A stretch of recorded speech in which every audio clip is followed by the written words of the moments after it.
apalagi sekarang selalu terlambat. Kamu mau jadi anak yang marah? Kecil-kecil sudah marah. Sana, keliling lapangan 5 kali. Radit, kenapa kamu terlambat lagi? Kamu gak kasihan sama Bu Nana? Nanti Bu Nana dimarahin sama kepala sekolah. Jangan lanjut lagi ya. Lah, anak ganteng, baru datang jam segini. Kamu kan udah mulai dari sini. Kenapa terlambat? Jangan lanjut lagi ya. Kita masuk. Radit, sekolah kita masih jam berapa, Nak? Sekarang sudah jam 7:30 loh. Kamu terlambat ya? Nah, apa konsekuensinya jika kamu terlambat? Hanya tidak boleh istirahat. Ya, betul sekali. Konsekuensinya kamu tidak boleh istirahat. Jadi kamu lanjutkan ya, pakaian istirahat. Kita kan masih.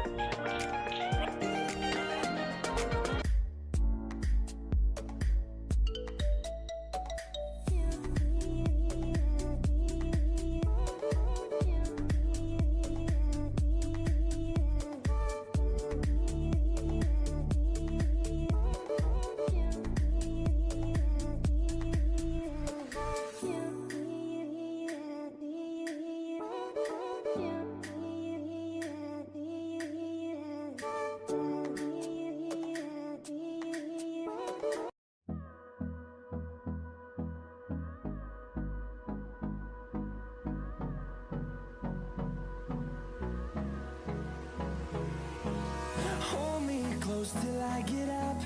Time is barely on our side. I don't wanna waste what's left.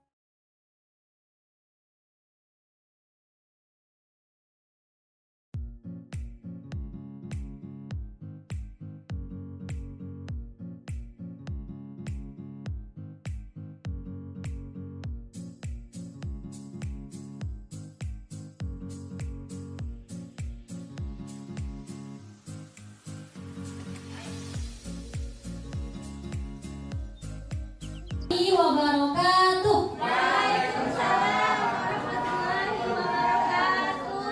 Bismillahirrahmanirrahim. Alhamdulillahirobbilalamin. Terima kasih pada waktunya.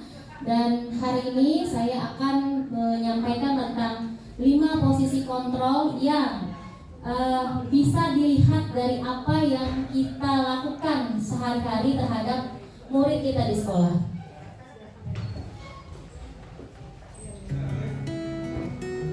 Oke, nanti ada video ya Bapak Ibu yang bisa kita lihat. Karena posisi kontrol ini terkadang kita tidak menyadari apa yang kita lakukan ke anak ternyata ada efek yang berakibat lama terhadap anak-anak kita, murid kita. Nah, berdasarkan teori kontrol Dr. William Glasser, berkesimpulan ada 5 posisi kontrol yang diterapkan seorang guru, orang tua, berarti kita sebagai guru dan orang tua, terkadang pendidikan yang kita berikan di sekolah itu belum tentu ketika kita didik anak-anak kita di rumah. Ada perbedaan. Nah, nanti kita bisa lihat bagaimana posisi kontrol kita ya Bapak Ibu. Ataupun atasan dalam melakukan kontrol. Kelima posisi kontrol tersebut adalah penghukum, pembuat rasa bersalah, teman, pemantau, dan manajer. Nah, 5 kontrol ini terkadang sering kita lihat di lingkungan. Silakan Bapak lihat dan Ibu lihat video berikut ini. Ada 2 video yang terkadang kok ternyata ada ya di lingkungan kita. Berikutnya nanti saya ingin lihat apa di posisi saat ini yang Ibu Bapak lakukan. Begitu. Silakan ya.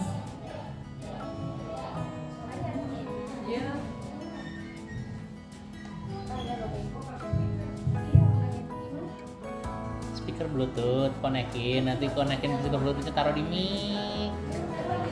Bentar ya Bapak Ibu.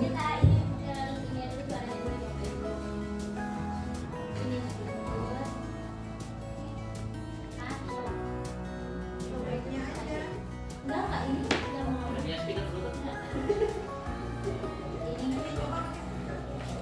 Punya speaker Bluetoothnya. Nah, nanti taruh di mic. Bluetooth device is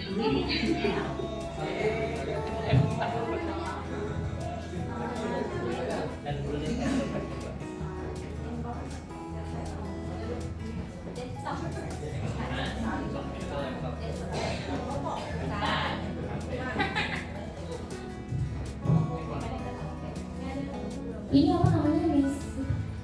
Iya,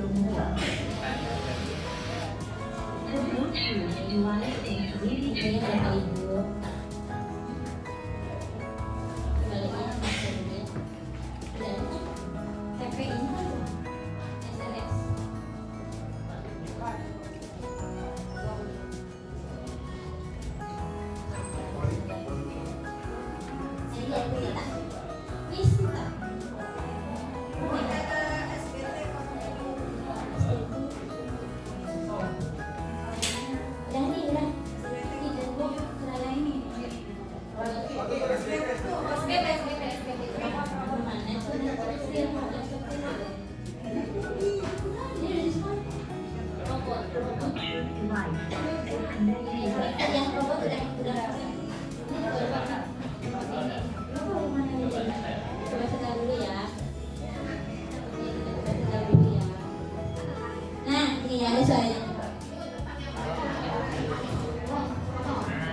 Bapak Ibu bentar ya, kita ulang ya videonya nih.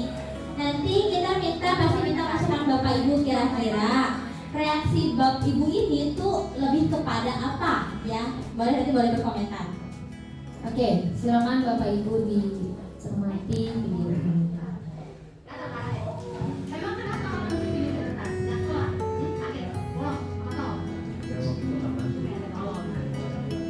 Ulang ya. Ya, diulang.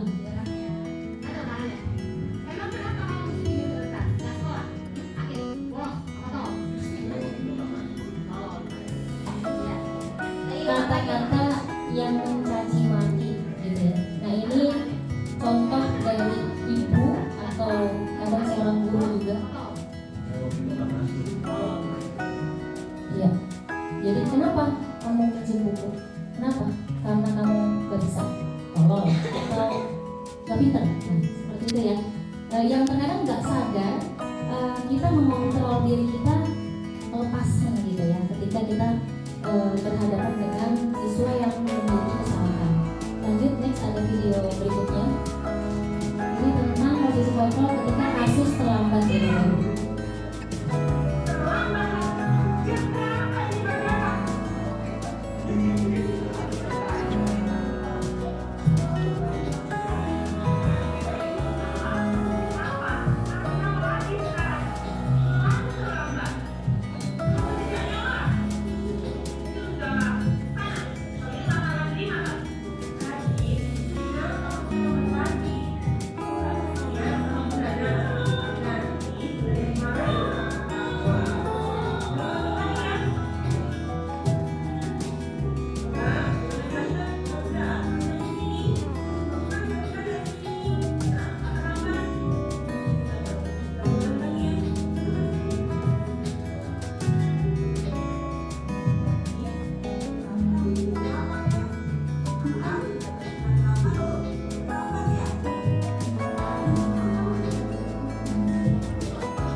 Baik, tadi ada 5 ya Bapak Ibu video tentang controlling yang tadi sudah disampaikan di depan.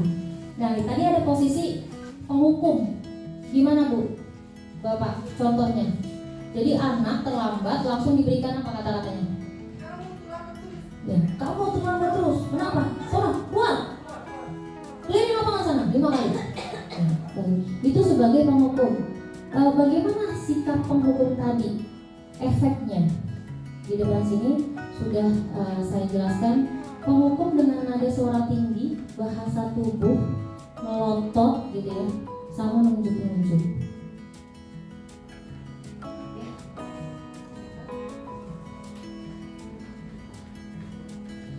Dan menghardik, lebih cenderung seperti ini. Terlambat lagi, pasti terlambat lagi. Selalu datang terlambat. Kapan bisa datang tepat waktu? Tanyakan kepada diri Anda, bagaimana perasaan murid bila guru berbicara seperti itu pada saat muridnya datang terlambat. Dan mungkin tadi nyambung sama posisi tadi Ibu Nisa sudah menjelaskan kebutuhan. Di belakang ini pasti dia ada kebutuhan apa, gitu ya, sebelumnya terjadinya apa. Kalau ada stimulus pasti ada respon. Nah, kemungkinan anak ini terlambat ada beberapa hal. Satu, dia karena kesiangan. Yang kedua, bisa jadi karena macet, gitu ya. Yang ketiga, karena memang sengaja. Mungkin bisa jadi ya sengaja karena dia nongkrong sama temennya. Atau yang keempat, ya tidurnya kemalaman karena membantu orang tuanya mungkin bekerja mencari nafkah. Nah, bagaimana efeknya ketika si penghukum tadi, ya kita atau orang tua menyampaikan seperti itu kepada anak kita? Nah, ini hasilnya. Kemungkinan murid marah dan mendendam atau bersifat agresif kepada kita.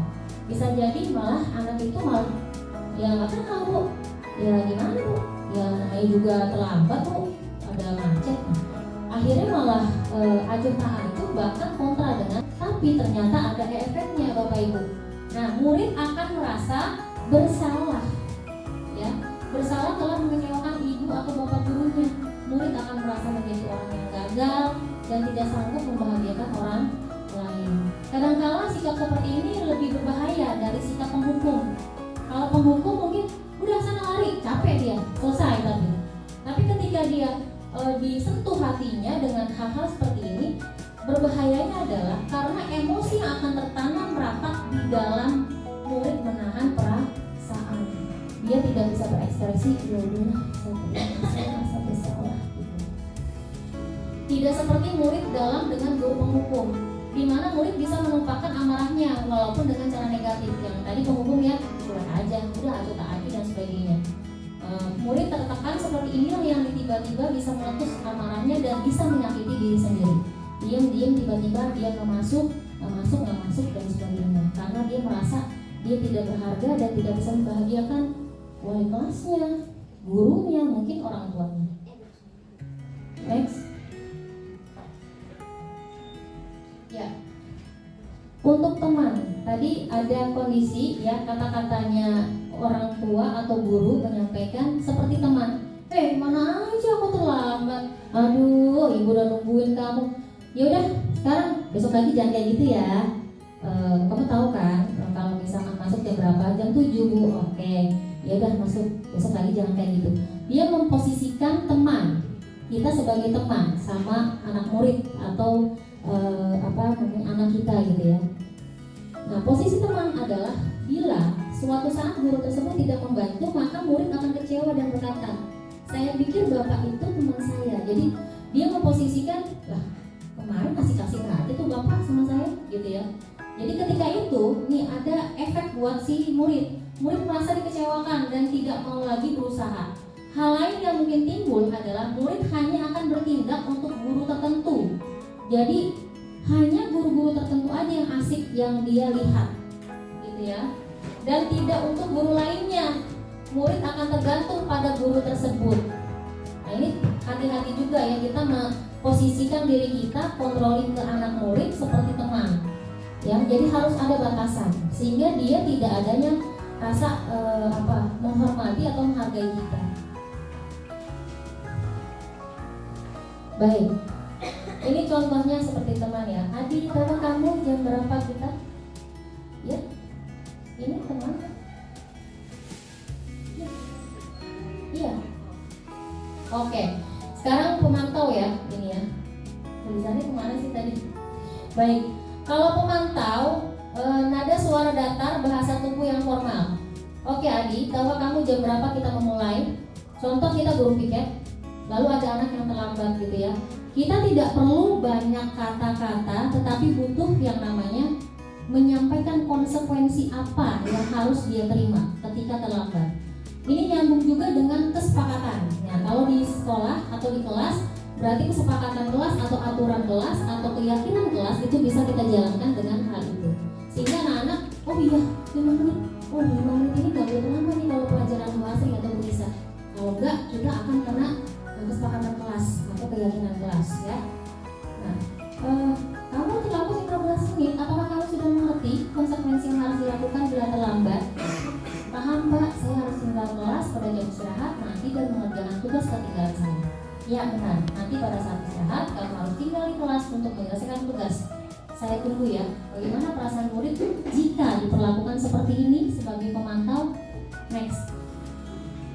Hasilnya adalah murid memahami konsekuensi yang harus dijalankan karena telah melanggar salah satu peraturan sekolah. Guru tidak menunjukkan suatu emosi yang berlebihan, menjadi marah, berlebihan, lebay gitu ya Bapak Ibu, atau membuat merasa buat salah si muridnya. Murid tetap dibuat tidak nyaman, yaitu dengan harus tinggal kelas pada waktu jam istirahat dan mengerjakan tugas. Guru tetap harus memantau pada saat mengerjakan tugas di jam istirahat karena murid tidak bisa ditinggal seorang diri. Yang namanya pemantau Bapak Ibu, tetap kita juga mendampingi. Karena hal ini penting buat pendampingan ke murid-murid kita sebagai konsekuensi dia. Jadi ketika kita bilang masuk jam 7, ya konsekuensi buat dia adalah jam 7 harus di dalam kelas. Itu pun yang kita lakukan, kesepakatan itu. Sehingga ketika kita tidak melakukan hal itu, akhirnya anak-anak pun akan membicarakan hal apa? Yaitu kok gurunya saja tidak sepakat dengan apa yang dilakukan untuk kita. Gitu ya, bagaimana pada akhirnya hasilnya membuat efek anak-anak meragukan atau menyepelekan apa yang kita lakukan. Baik, nah yang terakhir adalah sebagai manajer. Nah manajer ini ya, nada suara tulus, bahasa tubuh tidak kaku, mendekat ke murid. Adi, apakah kamu mengetahui jam berapa sekolah dimulai? Tahu Pak, jam 7. Ya, jadi kamu terlambat, kira-kira bagaimana kamu akan memperbaiki masalah ini? Di posisi manajer, kita sebagai guru ataupun orang tua tidak seperti penghukum, membuat merasa bersalah si murid ya, atau memantau dengan konsekuensi, tapi kita tahu backgroundnya. Why? Kenapa dia bermasalah? Kenapa dia melakukan hal ini? Bagaimana dia sebagai murid memperbaiki masalahnya, gitu ya? Jadi artinya menstabilkan identitasnya dulu, sehingga dia merasa dihargai. Oh ya, saya akan menyampaikan karena saya tadi seperti ini. Nah, saya bisa menanyakan teman saya Pak untuk mengejar tugas yang tertinggalan. Dia pada akhirnya si Adi ini akan apa?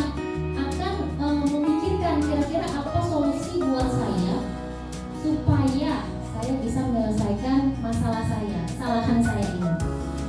Oke, baik, itu bisa dilakukan. Apakah besok akan ada masalah untuk kamu agar bisa hadir tepat waktu ke sekolah?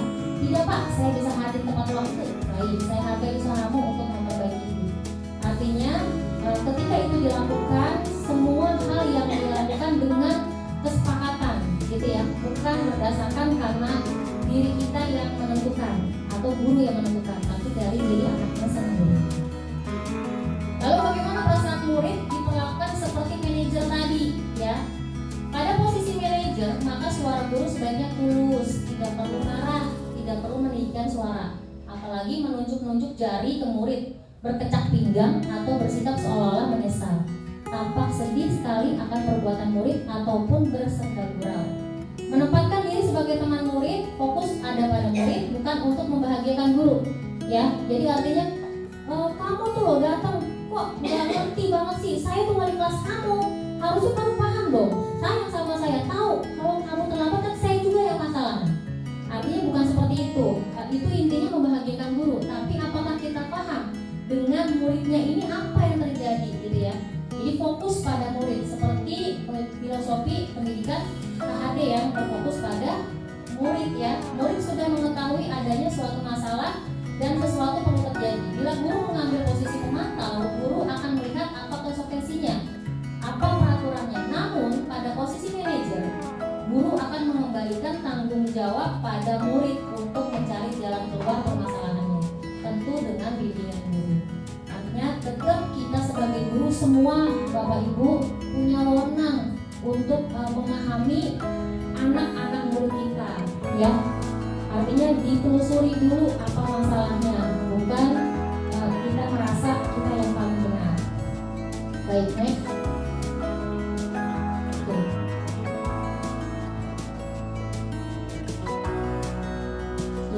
Ya, setelah ini akan saya jelaskan tentang segitiga restitusi bagaimana langkah. Kita masuk dulu ke multimeter. Oke, Bapak Ibu silakan di scan barcode. Saya ingin tahu setelah melihat 5 kontrol tadi, Bapak Ibu sering terjadi di lingkungan atau diri kita sendiri controllingnya menghukum, membuat rasa bersalah, atau teman, pemantau, atau menjadi manajer, ya. Silakan Bapak Ibu bisa di scan barcode-nya atau masuk ke multimeternya langsung. Ada itunya apa? Password-nya. Oke, silakan.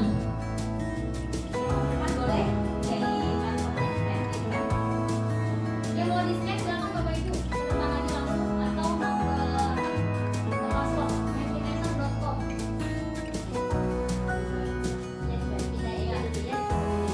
Kalau yang agak kesulitan nanti saya bantu.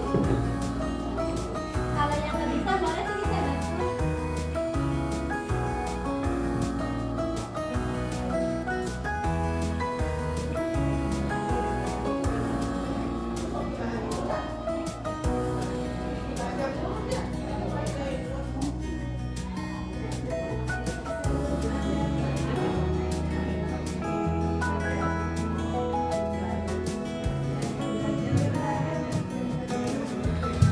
Oke, Bapak Ibu silakan, saya butuh tanggapannya untuk merespon kontrol apa yang terkadang kita suka lakukan.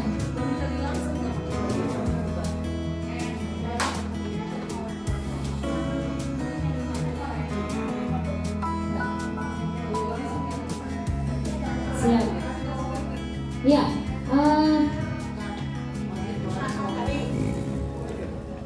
Refleksi itu terkadang ya bisa ya.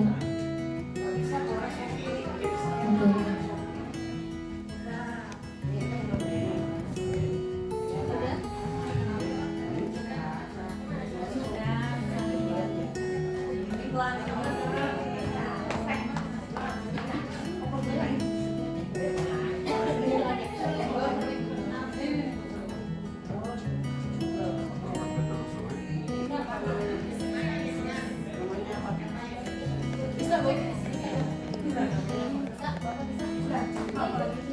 Bagaimana posisinya?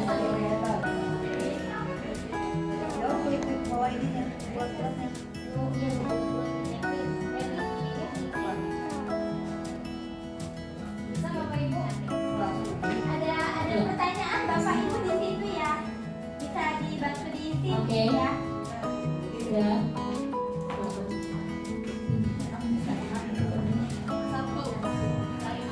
Ada yang masih scan? Iya, sudah. Iya. Iya, betul. Nanti ketahuan sih. Ada tangan sini Bapak Ibu ada.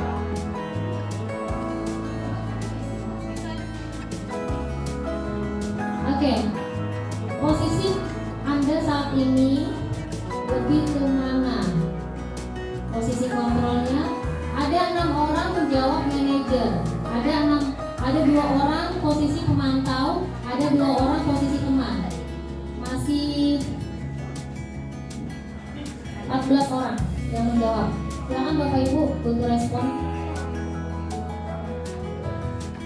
Bagaimana posisi Anda saat ini dalam penerapan kontrol masalah terhadap murid? Oke. Nanti kita sama-sama diskusi ya Bapak Ibu.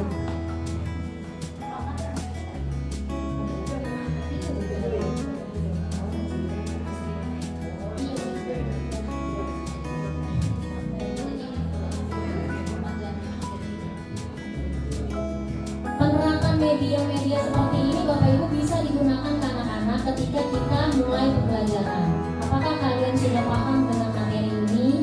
Dan Ibu bisa minta anak-anak respon dengan media mereka, karena rata-rata anak-anak tuh pakai handphone ya Bapak Ibu. Ya, jadi mereka itu kalau semua hal-hal yang kita lakukan itu melalui teknologi, mereka lebih aware, lebih senang daripada kita menonton. Ya. Oke, baik, ada 10. Banyak berarti ya di sekolah kita yang sudah menerapkan menjadi manajer. Nah, bagaimana nanti kita melakukannya prosesnya dengan 3 restitusi ya, yang nanti akan saya sampaikan setelah ini. Oke, Bapak Ibu cukup? Masih ada yang menjawab? Sudah? Oke, sudah baik. Lanjut ya. Tinggal sedikit lagi. Nah, ketika kita tadi 5 kontrol dalam mengontrol kondisi siswa ya, kondisi murid, itu bisa memakai controlling dari segi 3 restitusi. Baik, 3 restitusi itu apa? Ya, 3 restitusi itu yaitu ada validasi tindakan yang salah, atau yang pertama menstabilkan identitas, lalu validasi tindakan yang salah, ya, lalu menanyakan keyakinan. Jadi 3 ini adalah proses di mana kita bisa menyelesaikan sebuah masalah terhadap murid kita.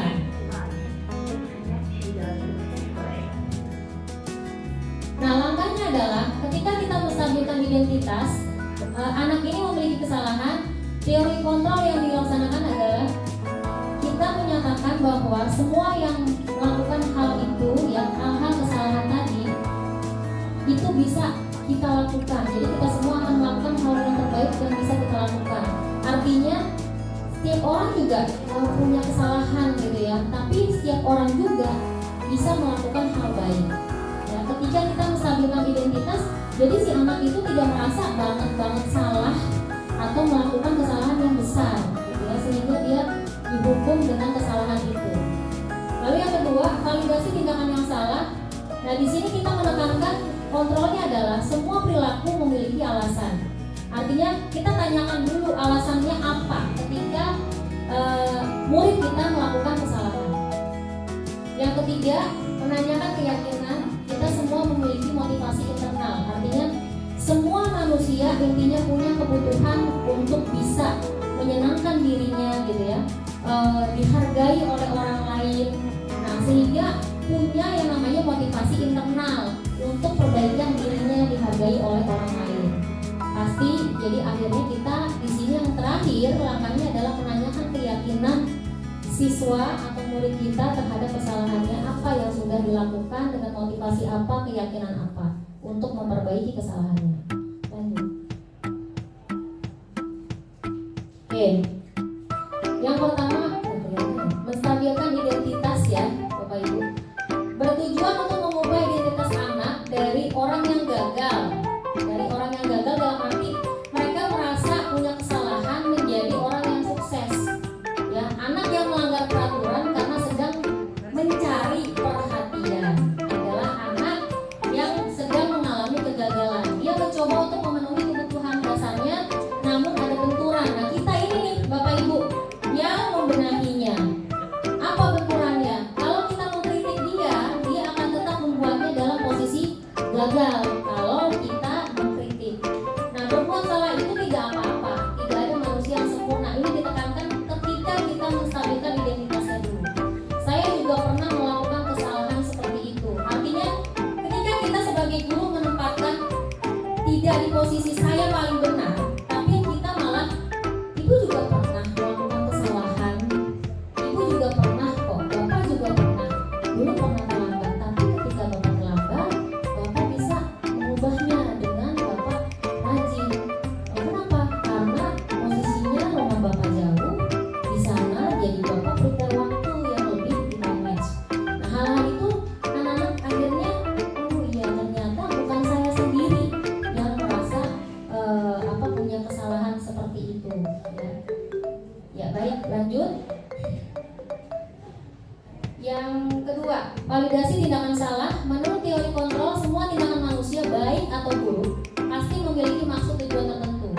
Seorang guru yang memahami teori kontrol pasti akan mengubah pandangannya dari teori stimulus respon ke cara berpikir proaktif yang mengenali tujuan dari setiap tindakan. Artinya gini, ketika tindakan salah tadi pasti ketika ada stimulus ada respon, karena ini adalah teori behavioristik ya, perilaku yang dilihat. Ya, bukan si anaknya, karena kita subjektif nih, gitu ya. Oh, ini anak dekat sama saya nih, bapaknya teman saya, ya, ibunya dekat sama saya, sahabat saya. Pada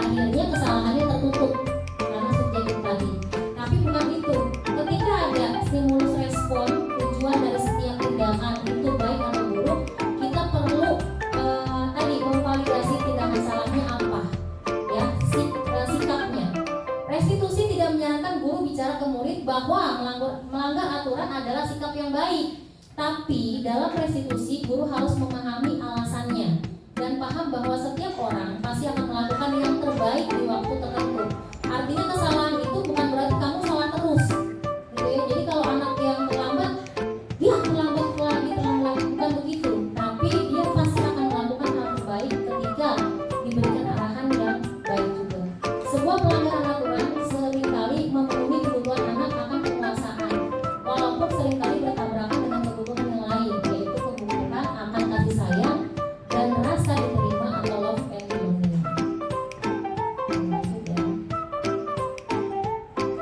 Ya, yang terakhir menanyakan keyakinan. Jadi tadi 3 tahapan kontrol tadi ini bisa kita lakukan ketika mungkin ada anak yang terlambat gitu ya, atau tidak sesuai dengan kesepakatan, atau anak yang melanggar tata tertib dan sebagainya.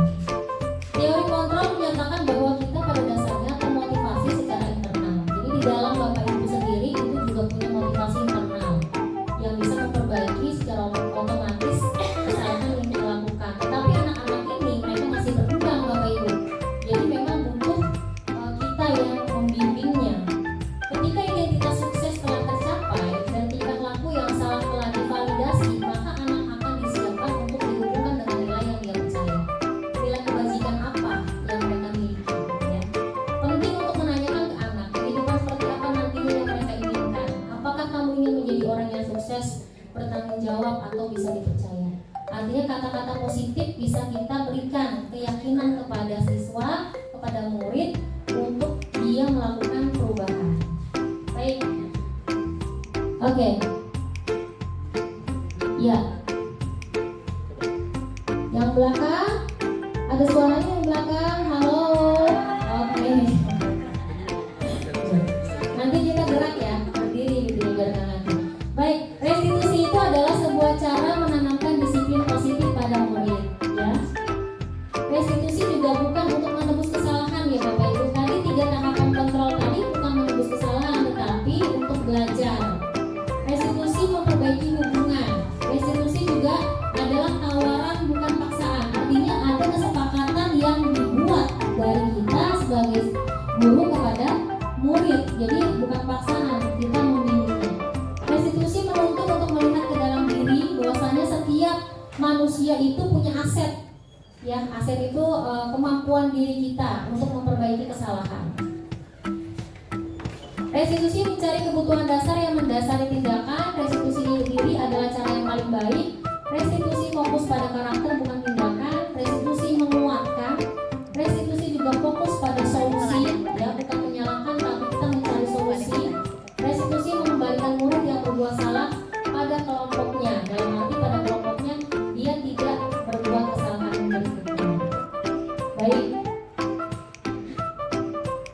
Ya, terima kasih atas perhatiannya Bapak Ibu. Semoga bermanfaat dan menginspirasi.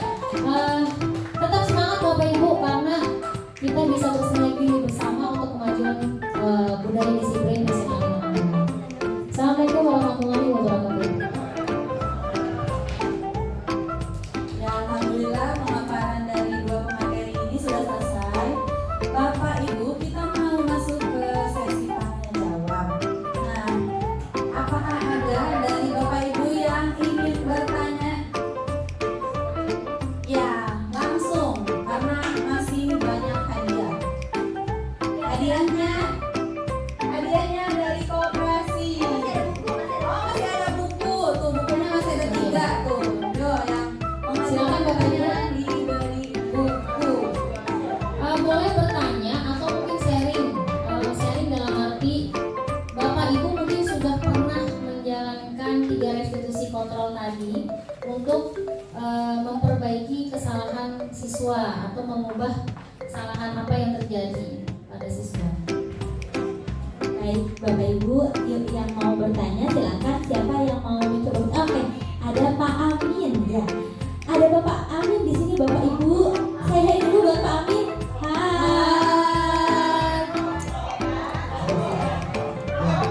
Oke. Waalaikumsalam warahmatullahi wabarakatuh.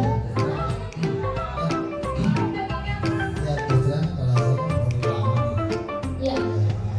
Produk lama itu bagaimana Pak?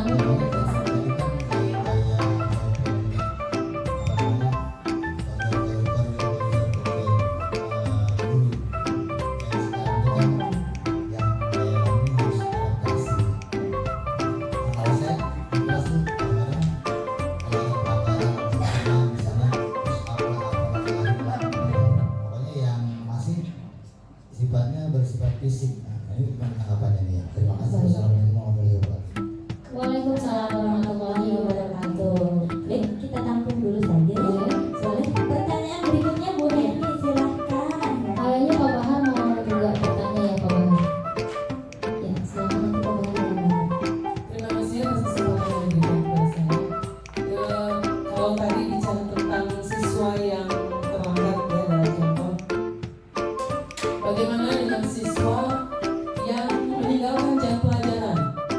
Nah, kemudian mereka tahu kesalahan lalu menghadap ke kita selaku gurunya. Apakah hal-hal tadi yang telah disampaikan itu bisa masuk di dalamnya? Tetapi sejauh ini yang saya lakukan adalah karena baru pertama ini ada siswa saya, kelas saya ada yang meninggalkan jam pelajaran, tetapi bukan jam pelajaran saya. Nah akhirnya karena saya selaku wali kelas, saya membuat jurnal harian. Jadi anak itu saya minta mengisi jurnal harian tentang kesalahannya. Apakah itu termasuk langkah yang benar atau mungkin perlu diarahkan lagi? Nah jadi ditandatangani oleh guru mata pelajaran yang mereka tinggalkan dan ditandatangani oleh siswa dan orang tua. Jadi tujuannya adalah melaporkan kepada orang tua bahwa anak tersebut melakukan kesalahan. Demikian, terima kasih. Ya, terima kasih Bu Edi. Satu lagi Bapak Ibu, Pak Bahar mungkin ada pertanyaan? Ada lagi. Nggak ada. Tadi saya janjinya mau ngasih buku. Iya, silakan. Yang bertanya saya kasih buku Ini dulu, Bu Bapak. Edi mau buku atau Terima kasih Pak Amin.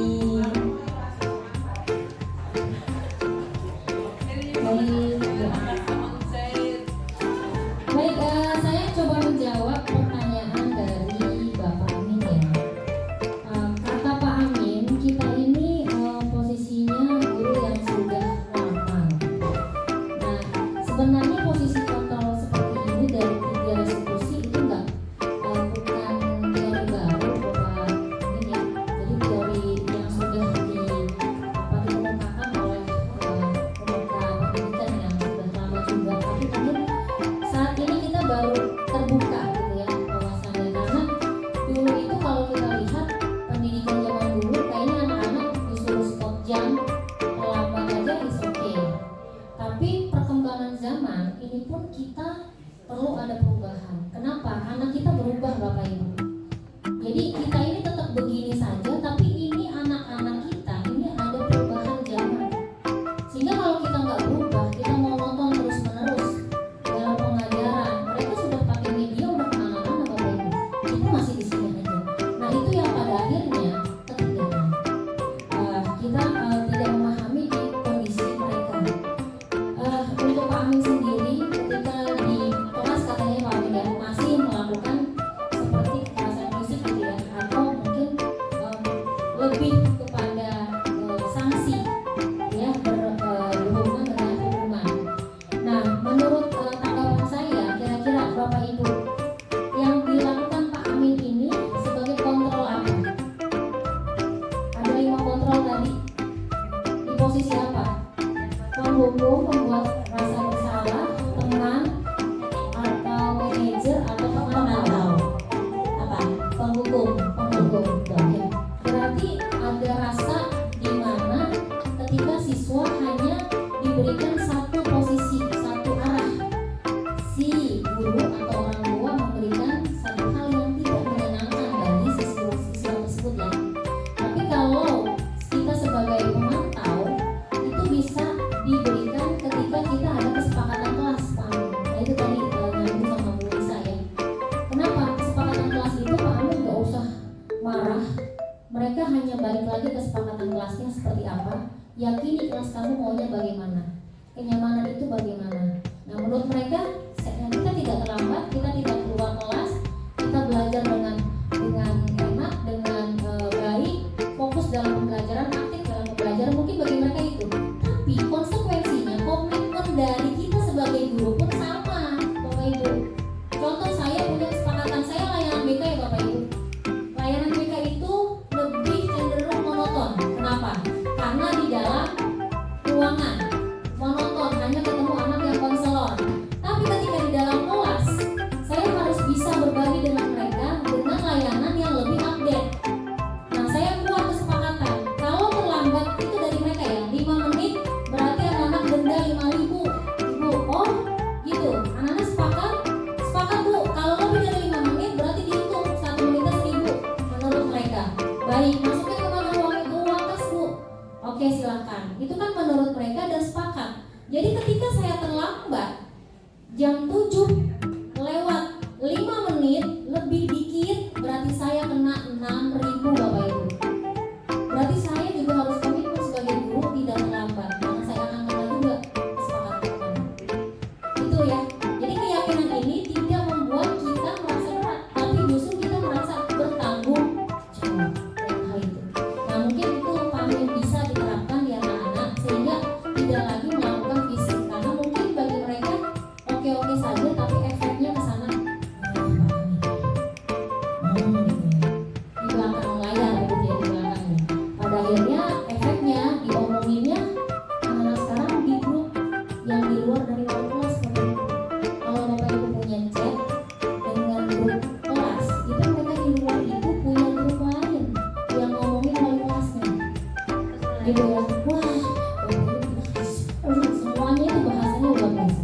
Itu yang perlu Bapak Ibu ketahui, mereka sudah melakukan ya media yang mereka lakukan dan sebenarnya cara berkomunikasi mereka. Mungkin itu tanggapan saya, Famin, kira-kira bagaimana? Ya, terima kasih. Mungkin ada Bapak Ibu yang mau sharing apa yang saya sampaikan, mungkin ada kurangnya. Bisa ada Bu Lasma mungkin ada tanggapan dengan tadi permasalahan Famin, atau sudah cukup yang saya sampaikan? Bu Lasma mungkin? Oh iya, jawab dulu ini pertanyaan yang Bu Heni. Saya bantu jawab pertanyaan yang Bu Heni ya Bapak Ibu. Bu Heni, sebelumnya saya mau konfirmasi dulu nih. Apakah di kelas Ibu di kelas 10 sudah menerapkan kesepakatan atau keyakinan kelas? Sudah. Apakah di keyakinan kelas itu ada terkait dengan meninggalkan jam pelajaran? Ada nggak dikatakan itu di kesepakatannya? Kebetulan itu termuka gitu. Oh itu tidak ada ya. Baik. Nah itu ya Bapak Ibu. Jadi sebenarnya kalau mengikuti langkah-langkah restitusi ini, ketika anak melakukan suatu kesalahan kan berarti itu melakukan kesalahan negatif ya Bu ya. Kita perlu menstabilkan dulu identitasnya. Seperti kayak oh kamu pasti merasa takut ya. Sekarang kamu dipanggil sama ibu takut ya. Terus kamu diamanin sama ibu, disita sama ibu karena kamu meninggalkan jamnya belasma gitu kan. Distabilkan dulu identitasnya. Jadi sama ibu juga dulu pernah melakukan kesalahan itu ya. Tapi menurut kamu itu baik nggak seperti itu? Nah, dan dari situ kita mulai menggali. Kira-kira kalau sudah ada keyakinan kelas terkait dengan meninggalkan jam, kita validasi lagi. Kira-kira yang kamu lakukan sudah sesuai belum dengan keyakinan kelas yang kita buat? Kalau di keyakinan kelas itu sudah ada, kita ulang. Oh kata muridnya, iya Bu, bisa dibahas. Jadi itu nggak boleh ya Bu ya, misalkan kata gitu. Nah, berarti itu salah ya. Ada nggak cara alternatif lain? Atau ditanya lagi, kenapa sih sampai kamu melakukan seperti itu? Apa yang latar belakangi kamu meninggalkan pelajaran kimia? Gitu. Nah, digali dulu, dicari tahu dulu. Seperti yang sampai kita melihat apa sih kebutuhan dasar yang tidak terpenuhi oleh si anak ini. Entah itu karena kebutuhan dasar kesenangan, bisa jadi mereka digemblari mulai jenuh, bosen gitu kan. Berarti kebutuhan akan kesenangannya tidak terpenuhi. Nah, itu bisa kita konfirmasi gitu sampai pada akhirnya dia menyadari bahwa oh iya betul, saya melakukan ini adalah suatu kekeliruan. Jadi nanti kita tanya lagi, bukan kita yang kasih tahu, tapi kita tanya, bahkan kalau salah seperti ini apa yang kamu lakukan gitu. Mungkin anaknya saya harusnya minta maaf ya sama gurunya kan begitu. Kita coba gali, nah itu yang harus kamu lakukan untuk memperbaiki kesalahan kamu gitu. Jadi bukan kita yang mendikte untuk bla bla bla, tapi kita mancing dari cara berpikir si muridnya. Oh saya harus ini, saya harus ini. Nah jadi dari ucapannya itu dia akan belajar untuk bertanggung jawab dengan ucapannya tadi. Bisa ya kamu untuk melakukan minta maaf. Bisa ya kamu nanti menghadap guru kimia gitu. Ya Bu, nanti saya akan minta maaf dan gitu. Seperti itu kan Bu. Untuk membuat jurnal itu sudah bagus Bu ini. Ya, jadi anak mengetahui kesalahan ibu. Nah, mungkin ada yang perlu dikorek adalah kita perlu tahu latar belakang kenapa anak melakukan itu. Dan kita harus menerapkan bagaimana si anak itu bisa bertanggung jawab dengan kesalahan yang sudah dilakukan. Begitu kali ya kurang lebihnya. Iya. Mungkin Bapak Ibu ada yang boleh Bu Lasma enggak? Ya.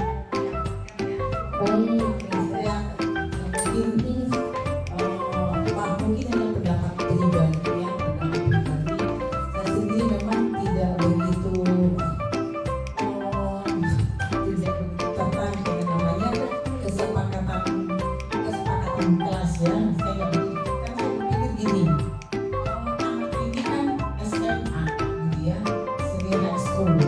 Artinya sebenarnya mereka itu anak sudah mulai dewasa, ya.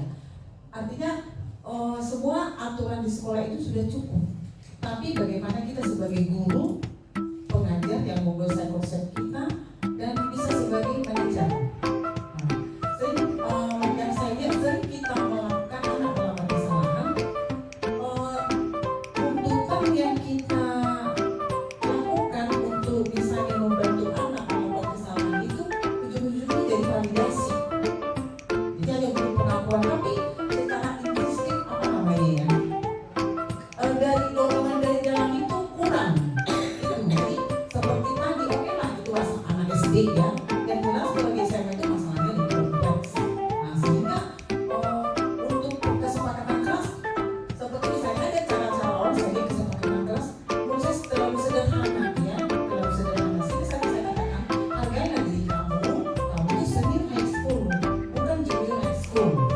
Sehingga memang yang menurut pribadi aturan yang ada itu sudah pas. Sehingga bagaimana kita seorang guru bisa menguasai kelas, tetap memang masalah itu tidak akan pernah lepas. Tapi kalau masalah memang sudah misalnya ada yang perlu ditangani, oke lah awalnya dengan wali kelas. Selanjutnya mungkin ditangani hal-hal khusus karena memang banyak banget bisa saja dari 10% anak itu bermasalah dan masalah itu sangat kompleks. Mungkin ini mungkin kita bawa di dalam ranah misalnya di BK ya.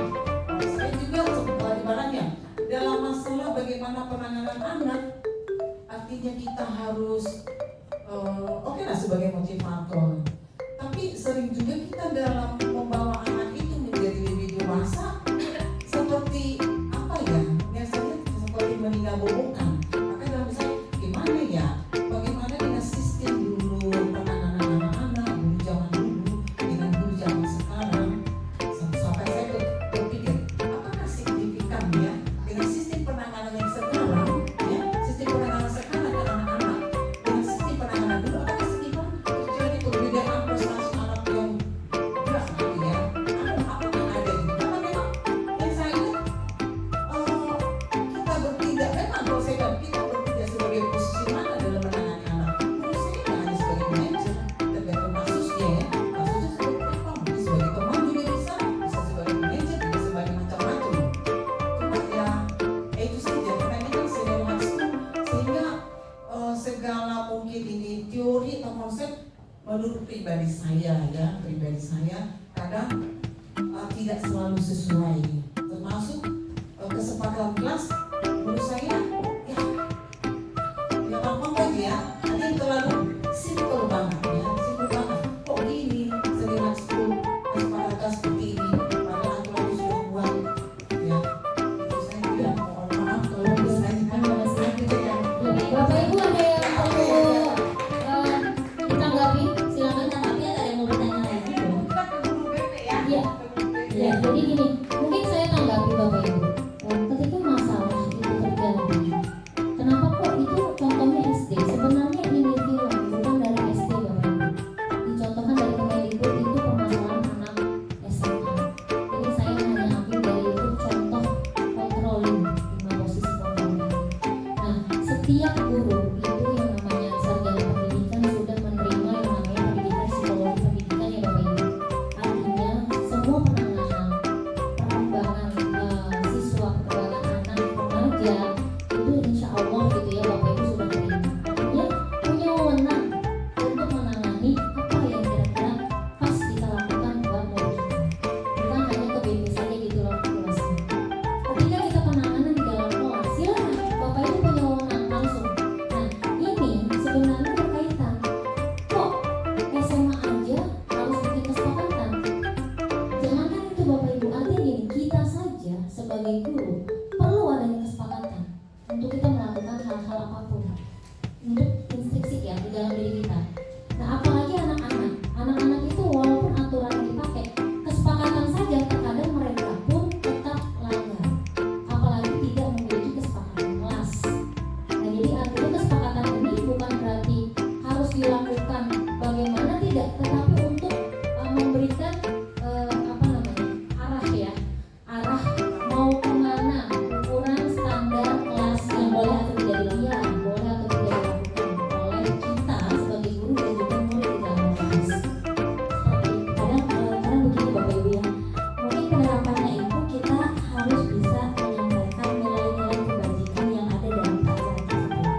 memberikan keyakinan kelas atau peraturan yang memang tidak sesuai gitu. Makanya harus ada kesepakatan bersama gitu ya. Jadi agar mereka tuh paham bahwa setiap peraturan ini tuh ada nilainya tuh apa.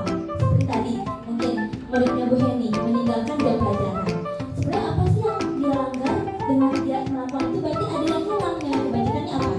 Tidak menghormati, tidak menghargai kepada guru yang mengajar. Begitu ya Bapak Ibu. Ada lagi yang mau ditanggapi? Ada yang ditanyakan?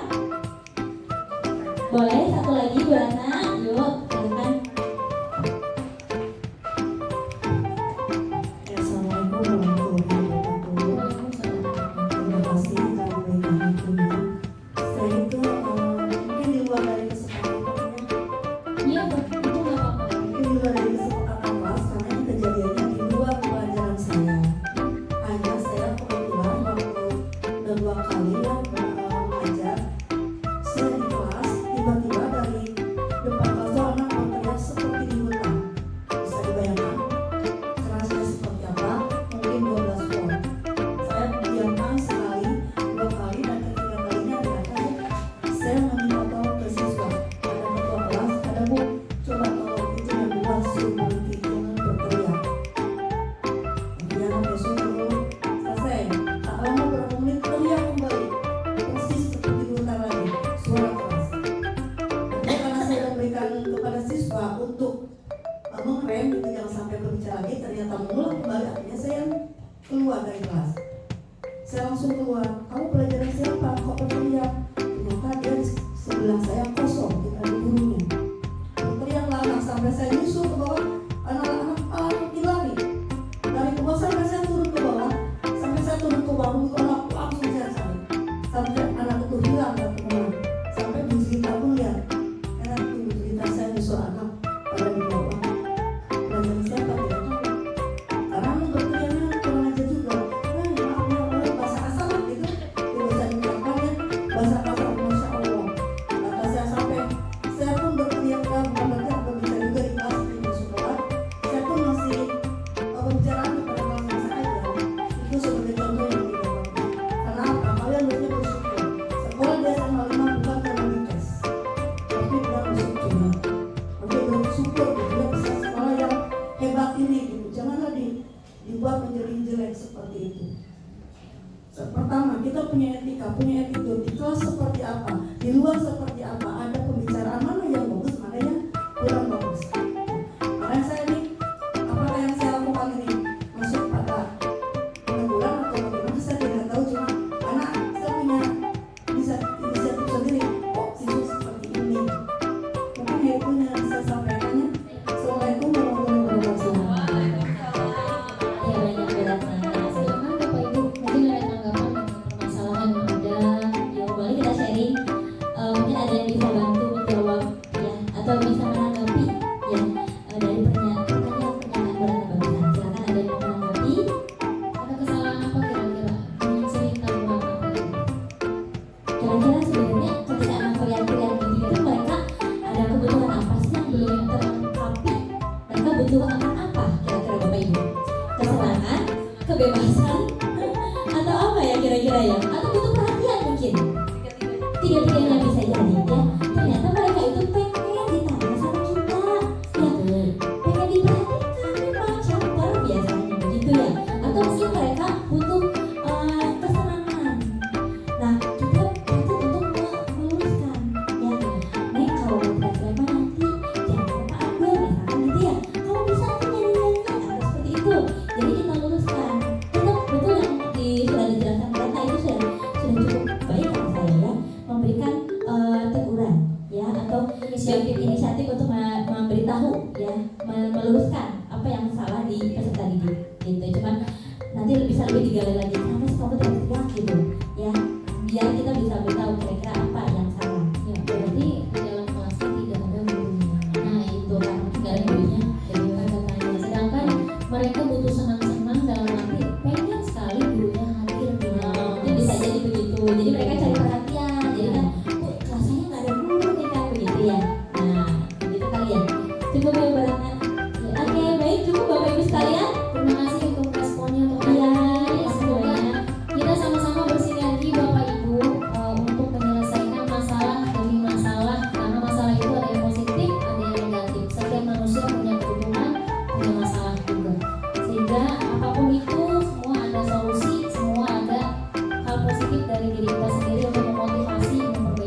Heni setelah mempelajari budaya positif SMA 5 Tangerang?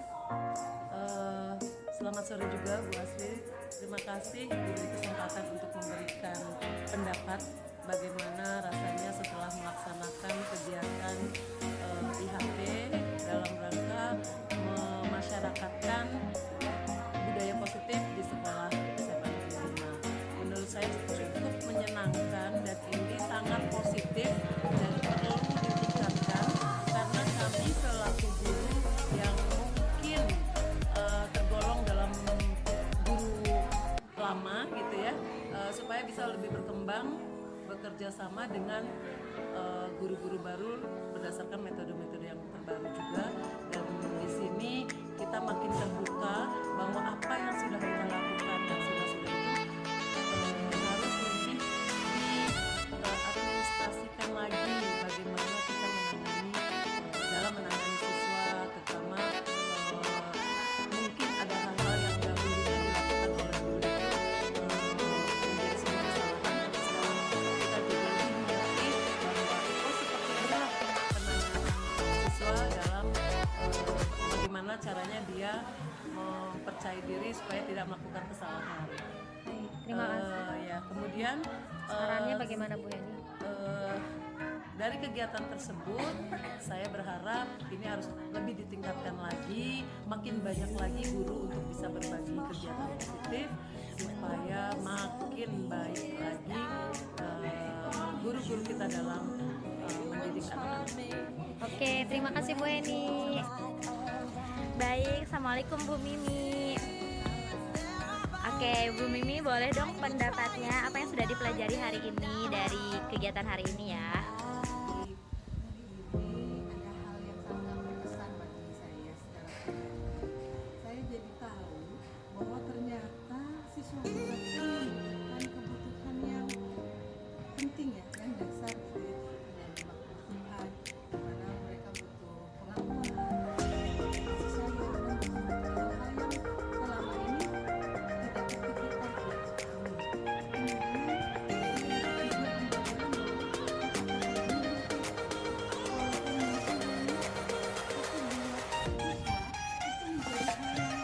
Meninggalkan kesan sangat lama, bahkan bisa membuat mereka traumatis. Pokoknya banyak lah ya, hal yang tadinya saya tidak paham, jadi saya menjadi lebih paham. Saya menjadi bisa mendalami apa yang kira-kira harus saya lakukan nantinya bagi kemajuan siswa-siswa. Ya baik, oke baik. Lalu kesan untuk kegiatan hari ini tuh buat Bu Mimi seperti apa? Kesan saya ini adalah kegiatan yang sangat positif. Kita sebagai guru memang perlu mengupgrading kemampuan, mengupgrading pengalaman yang bisa berasal dari siapa saja. Dan saya tidak menyangka bahwa guru-guru yang junior pun ternyata punya pengalaman lebih banyak, lebih inovatif mungkin menurut saya, dan itu jadi membuka mata saya sebagai guru yang sudah lama untuk bisa mengikuti jalan. Oke, terima kasih. Lalu terakhir deh, pesannya untuk saya pribadi atau mungkin untuk kegiatan hari ini kira-kira baiknya seperti apa? Misalnya lebih banyak lagi memberikan ilmu dalam bentuk baik ya.